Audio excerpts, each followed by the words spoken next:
Et nous avons le plaisir d'accueillir Nina Lachia, donc, qui va nous rejoindre. Elle est ingénieure pédagogique à Montpellier Supagro. Présentation des résultats d'un observatoire, celui des usages du smartphone en agriculture. Voilà, allez-y. Bonjour à tous. Je pense qu'on a eu ce matin un assez bel aperçu des potentialités du smartphone, des recherches qui sont faites, des entreprises qui commencent à s'y intéresser, plus qu'à s'y intéresser, à tester des solutions.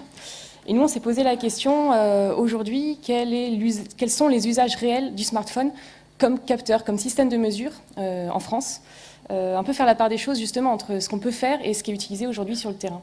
Alors c'est une étude qu'on a produite dans le cadre de l'Observatoire des usages de l'agriculture numérique.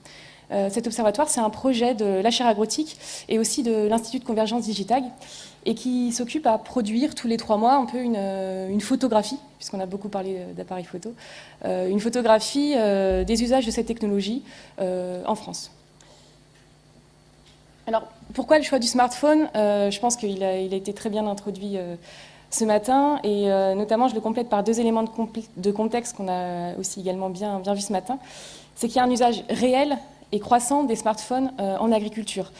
Un usage pas aussi élevé que le grand public, on a eu des données à l'instant, mais un usage qui croît énormément, et ce qui est complété par un certain nombre d'études, d'enquêtes qui ont été faites.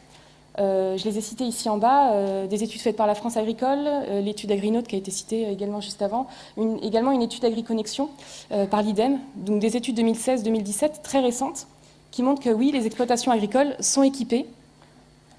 Elles utilisent essentiellement Internet. Finalement, on est sur un usage qui paraît essentiellement de la consultation d'informations sur Internet, mais également l'émergence de beaucoup d'applications professionnelles, et notamment sur 3 usages principaux qui sont la communication, l'échange d'informations sur des réseaux, entre utilisateurs, etc. La consultation d'informations telles que la météo et les cours de marché, les informations, les actualités agricoles. Donc un usage réel croissant des smartphones en agriculture et du smartphone qui évolue en parallèle. On l'a également bien vu, je reviens aux 2 premières présentations notamment, voire les 3 premières, sur le smartphone comme une boîte à outils de mesure. Vous avez déjà vu du coup en gros cette présentation, mais juste pour reprendre, un téléphone c'est un accès au réseau, c'est un ordinateur et c'est des capteurs et un GPS. Des capteurs de quoi ? De son, d'image, de mouvement, de lumière, etc., d'un ensemble de paramètres environnementaux. Et c'est ça qui nous intéresse aujourd'hui, c'est quel est l'usage de cette boîte à outils de mesure qu'on a avec nous dans la poche. Donc comment les outils de mesure du smartphone sont-ils aujourd'hui utilisés en France ? Pour quels usages ? Qui l'utilise et quelles sont les perspectives finalement. Alors comment on a répondu à cette question ? Il est assez difficile d'avoir des informations sur l'usage concret des applications, puisqu'on télécharge une application, ça ne veut pas dire qu'on l'utilise par derrière, et surtout ça ne veut pas dire qu'on utilise à travers cette application des capteurs. Or c'est la question qui nous intéresse aujourd'hui.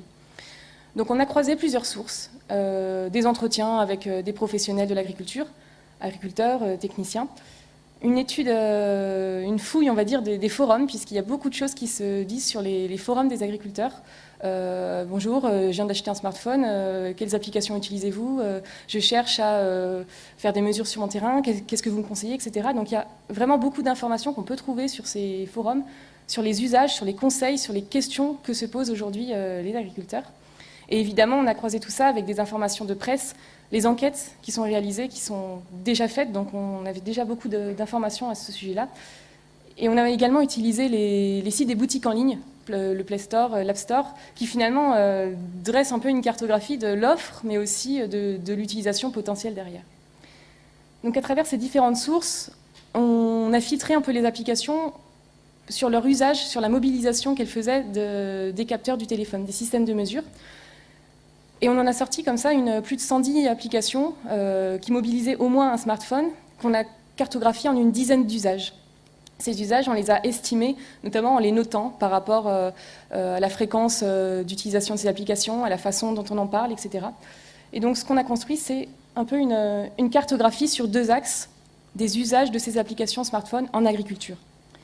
Alors 2 axes, pourquoi ? 2 axes sur l'utilisation des applications. Est-ce que c'est des applications qui sont juste en train de naître, qui sont expérimentales? Est-ce qu'elles sont juste peu utilisées ou est-ce qu'elles sont très utilisées? Et un deuxième axe qui est sur l'utilisation des capteurs. Quel pourcentage de capteurs mobilisaient ou pas ces capteurs finalement?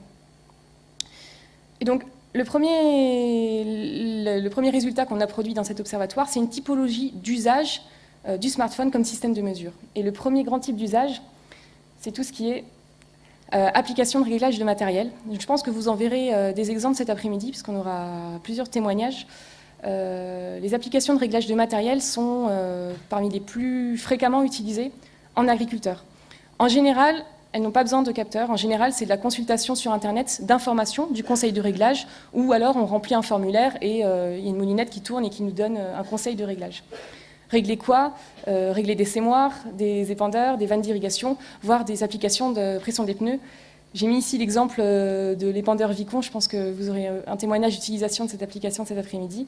C'est un exemple comme un autre. Évidemment, j'ai pas tout cité, mais c'est juste pour vous montrer un exemple d'application qui est vraiment très fréquemment cité et utilisé par les agriculteurs et qui n'utilise pas de capteur, pas de système de mesure du téléphone.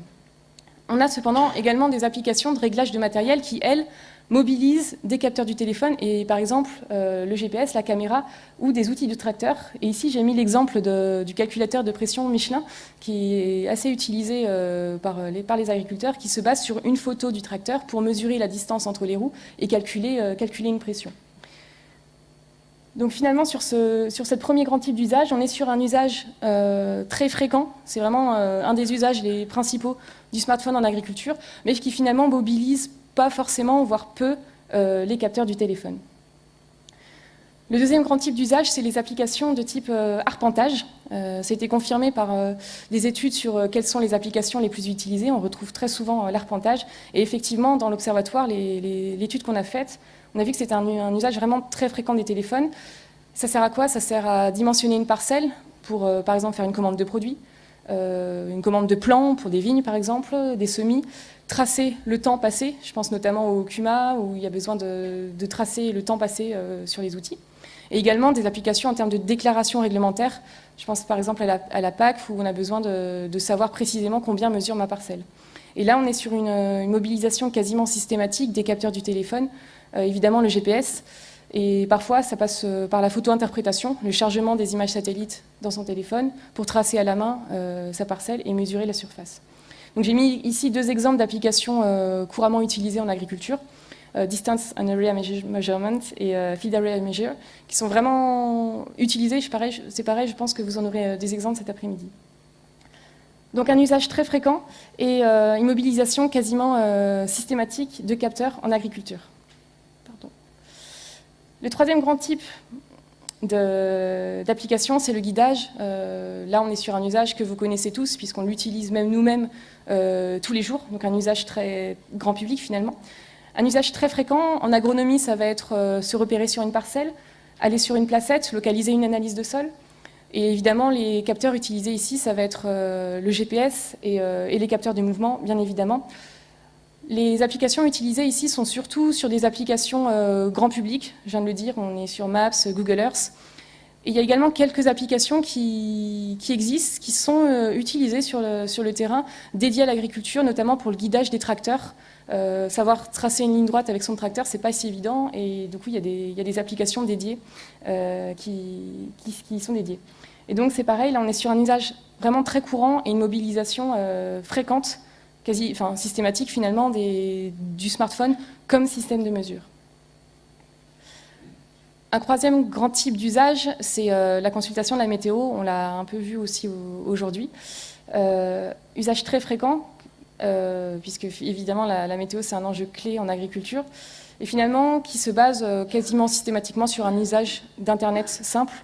J'ai mis ici Météo Ciel qui est un peu une référence pour les agriculteurs. Et on a également l'émergence d'autres applications qui utilisent cette fois-ci la connexion aux objets, notamment la connexion à des stations météo connectées. Donc il y a des usages qui commencent à émerger, voire qui sont déjà utilisés sur le terrain, mais finalement une fréquence peu élevée. J'ai cité ici Météus, qui est déjà utilisé sur le terrain. et l'émergence de IOTA qui s'intéresse non seulement aux applications, aux stations météo connectées, mais également à un autre type de capteur. Donc sur la météo, on est pour l'instant sur une thématique d'applications connectées à Internet, et l'avenir de la météo, c'est plutôt la connexion à distance à des stations météo, à des capteurs externes. Donc sur la météo, on est sur un usage très courant, mais finalement, pour l'instant, les usages mobilisent très peu de capteurs. Peut-être que ça va évoluer, peut-être que si je remonte cette diapo dans 5 ans, on aura la météo plutôt sur la droite de cette diapo. Donc ici, on a un peu les quatre principaux usages du smartphone comme système de mesure en agriculture. Les autres usages sont un peu moins courants, on va dire, et notamment la saisie d'observation au champ. En faisant cette étude, j'ai constaté qu'il y avait un grand nombre d'applications qui existaient de saisie d'observation au champ, beaucoup d'applications maison, faites par des structures indépendantes, et finalement un usage pas si élevé que ça, du moins sur ce que j'ai constaté, et mobilisation partielle de capteurs. Ça va être l'appareil photo, évidemment, le GPS pour partager une connexion, ou alors le microphone. J'ai identifié 2 types d'applications sur ce type d'usage, des applications qui sont finalement des extensions d'un logiciel de traçabilité comme Geofolia, Agreo et Mes Parcelles, qui sont des applications de formulaire au champ, qui fonctionnent souvent en mode déconnecté et avec des systèmes de synchronisation, mais qui sont juste plutôt des extensions du système d'information. Et d'autres applications qui sont dédiées à la saisie de formulaire au champ, comme Eneo, dont vous avez déjà entendu parler ce matin. Donc sur toutes les applications que j'ai appelées de saisie terrain, c'est-à-dire d'aller sur une parcelle, de saisir ce que je constate sur ma parcelle et éventuellement après de les communiquer, on est sur un usage moins fréquent que les autres, mais cependant élevé, et qui mobilise encore assez peu le smartphone comme un système de mesure. Et enfin, j'ai regroupé un ensemble d'applications ici qui ont un usage faible, mais en pleine explosion à mon avis, sur l'interprétation du terrain. Toutes ces applications ont pour point commun d'être en cours de développement et de mobiliser la caméra. On a bien vu, je pense, ce matin, qu'un des enjeux du smartphone comme système de mesure à part entière, c'était l'analyse d'images. Et notamment sur 3 types d'usages différents. La reconnaissance des adventices, identifier une plante en prenant une photo. Cette photo peut être analysée ou comparée à une banque d'images. Mesurer une biomasse, mesurer une quantité de végétation que j'ai, et obtenir des informations réglementaires, un peu comme une réalité augmentée.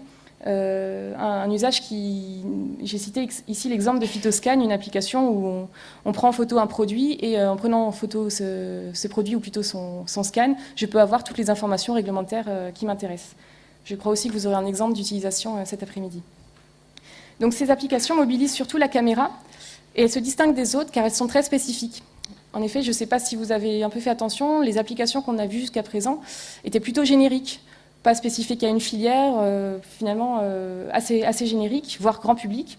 Et là, on est sur des applications plutôt spécifiques, dédiées à certaines espèces, par exemple les adventices, graminées ou dicotylédones, sur du colza ou sur de la vigne, voire même sur des produits. Donc j'ai cité ici quelques applications, certaines que vous avez déjà vues ce matin, notamment Imagit, Viticanopy qui mesure la biomasse de la vigne, et Phytoscan que je viens de montrer. Et donc on est sur des usages encore assez faibles, voire expérimentaux, du smartphone comme système de mesure, notamment pour la détection des adventices. On est sur un usage qui existe, les agriculteurs utilisent certaines applications, même si c'est assez peu élevé. Sur les maladies, on est plutôt encore expérimental, du moins sur ce que j'ai vu. Sur la biomasse, où là, la mobilisation de capteurs est quasi systématique, on est aussi sur un usage assez expérimental. Et sur la gestion des produits phytosanitaires, on est plutôt sur de l'usage faible. On a passé, je pense, le stade expérimental, mais on est sur une mobilisation des capteurs finalement peu importante. Donc, cette étude a permis de faire un peu cette cartographie des applications du smartphone en agriculture, en utilisant le smartphone comme une boîte à outils de mesure. Ça a permis 2 conclusions. Si vous faites un peu une synthèse de tout ça, ce qu'on peut constater, c'est que finalement, on utilise en agriculture quasiment que le GPS et la caméra du téléphone, et également les capteurs du mouvement qui sont très souvent associés au GPS. Donc on est sur des technologies finalement grand public qu'on essaye d'appliquer à l'agriculture. Et les autres capteurs, quand on a vu la cartographie des capteurs tout à l'heure, il y avait beaucoup plus de capteurs que ça, il y en avait 12. Là finalement on est sur beaucoup moins de capteurs et apparemment ils suffisent à part entière. Si je reprends le GPS, il y a deux façons de l'utiliser. Le GPS du téléphone, on en a parlé tout à l'heure et ce qui va être amené à évoluer sans doute. Mais ce qui est surtout intéressant en agriculture, c'est qu'on peut compléter le GPS du téléphone avec un autre système de géolocalisation qui va permettre plus de précision. Donc sur le GPS, on a un usage réel, en arpentage, cartographie des parcelles, le guidage, un peu la saisie d'informations au champ, un petit peu les outils d'aide à la décision et le réglage du matériel. Mais l'avenir, c'est sans doute la connexion du téléphone avec des systèmes de géolocalisation plus précis. Sur la caméra, je vais passer assez vite parce qu'on a bien étudié les potentialités ce matin. On a deux façons de l'utiliser, soit une image brute, je prends une photo et je la compare avec une banque de données ou alors je la communique à quelqu'un, soit une image traitée directement ou plus tard qui me permet d'avoir une analyse de mon environnement. La caméra, à quoi elle sert aujourd'hui en agriculture? Elle sert à partager de l'information. Elle peut servir à régler du matériel. En général, donc en bleu clair, c'est surtout en fonctionnement par de l'analyse d'image. En bleu foncé, juste de l'image brute. Sur de la reconnaissance de plantes, on a également deux modes de fonctionnement. Juste prendre une photo et comparer à une banque d'images, donc utilisation d'une image brute, ou reconnaissance de plantes à travers un algorithme qui va me permettre de reconnaître ma plante. Et sur les deux usages que j'ai appelés information réglementaire et lutte contre les maladies, où c'est plutôt encore un usage assez faible, on est quasiment entièrement sur de l'analyse d'image. Donc, GPS, caméra sont les plus utilisés. Finalement, c'est des technologies assez classiques pour des usages, on va dire, classiques de l'agriculture, des technologies de tous les jours. Ce qu'on a pu voir quand même, c'est que ce matin, je pense que ça a été assez clair que l'enjeu, c'est que le téléphone ne soit pas spécifique à l'agriculture, mais qu'il puisse être connecté à des technologies spécifiques, à des capteurs connectés. On l'a vu avec l'exemple clair du GPS, le téléphone qui peut être associé à des systèmes de correction plus forts. Et ça peut être également d'autres types de capteurs. Donc, les usages du smartphone comme système de mesure en agriculture, c'est surtout comme interface avec d'autres systèmes de mesure en agriculture. Donc c'est un outil qui peut être connecté à des systèmes de mesure. Et pour illustrer ça, donc un autre résultat de l'observatoire, c'est que sur toutes les applications qu'on a étudiées, on est... donc vous voyez qu'ici, on en a étudié 110, il y en avait 18 qui fonctionnaient uniquement ou en grande partie avec des capteurs connectés. La grande majorité, c'était sur des GPS en se connectant à des systèmes de géolocalisation avec des corrections. Avec des stations météo connectées, c'est là qu'on est le plus en avance sur la connexion entre le téléphone et des capteurs externes. La connexion avec des outils de tracteurs et la connexion avec d'autres capteurs très spécifiques des fournisseurs. Donc, les usages du smartphone en système de l'agriculture, en système de mesure pour l'agriculture, finalement, on a pu voir qu'il y avait vraiment une multitude d'applications qui existent. Finalement, on est sur un usage peut-être un peu encore timide des potentialités du smartphone. Alors pourquoi? On a vu quelques limites ce matin. Il y a aussi la France Agricole qui a posé la question la semaine dernière, pourquoi n'utilisez-vous pas le smartphone? Les raisons qui ont été citées, c'était la couverture réseau, le coût des applications, et le plus fort, c'était la fragilité des appareils, ce qui va bien avec le fait qu'on est sur des limites maintenant presque technologiques et que le téléphone lui-même n'est pas une boîte à outils de mesure suffisamment robuste pour intégrer tous les capteurs qu'on aimerait intégrer, du moins en agriculture. Donc les enjeux du smartphone en agriculture, c'est finalement les mêmes que pour tout le monde. C'est un enjeu de communication, d'instantanéité et de mobilité. Mais en agriculture, ce qui est plus fort, c'est un enjeu d'outils d'aide à l'analyse. Et surtout que le smartphone, ça va vraiment devenir une interface simple et mobile entre l'homme et des systèmes de mesure spécifiques.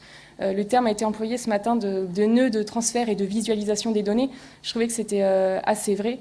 L'enjeu aujourd'hui, c'est que le smartphone puisse être connecté à différents capteurs de l'environnement, être une vraie interface entre l'homme, la machine, la plante et l'animal. Donc j'ai fini. Merci à vous. Merci à vous.